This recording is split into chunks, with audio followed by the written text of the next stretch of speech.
For a man who drew America into 2 wars and countless military engagements, we never really knew what Saddam Hussein was thinking. But tonight, you're going to hear more than has ever been revealed before. After his capture, Saddam met every day with one man, an American, that he knew as Mr. George.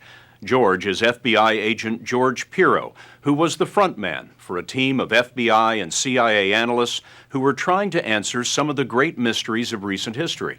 I purposely put his back against the wall and then mine against the door. Psychologically, to tell him that his back was against the wall in the interview room and that I stood between him and the door, psychologically. Between him, whether it's to go back to his cell, freedom, whatever he was projecting to be outside of that door, I was kind of that psychological barrier between him and the door.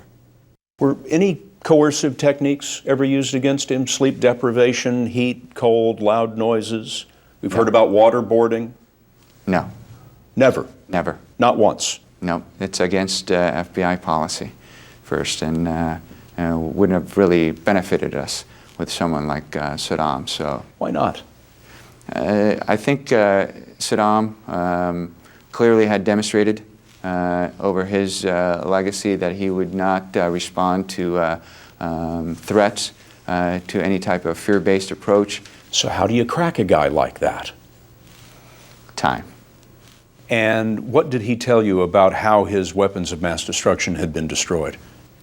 He told me that most of the WMD had been destroyed by the UN inspectors in the 90s, and those that hadn't been destroyed by the inspectors were unilaterally destroyed by Iraq. He had ordered them destroyed? Yes. So why keep the secret? Why put your nation at risk? Why put your own life at risk to maintain the charade? It was very important for him to project that because that was what kept him, in his mind, in power. That capability kept the Iranians away. It kept them from re-invading Iraq. He believed that he couldn't survive without the perception that he had weapons of mass destruction. Absolutely.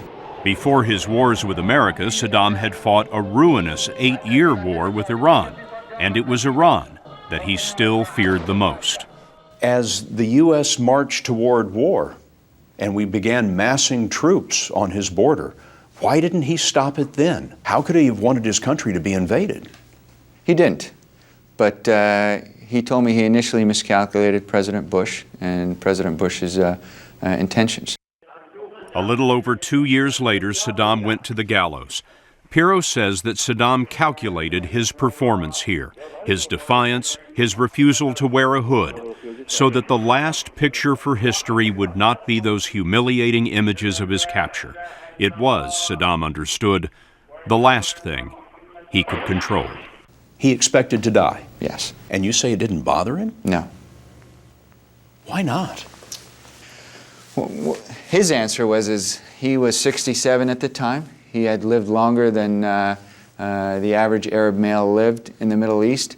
He had a wonderful life, got to be the leader of the cradle of civilization, and in his opinion, of course, had a significant impact on that country, the region, the world.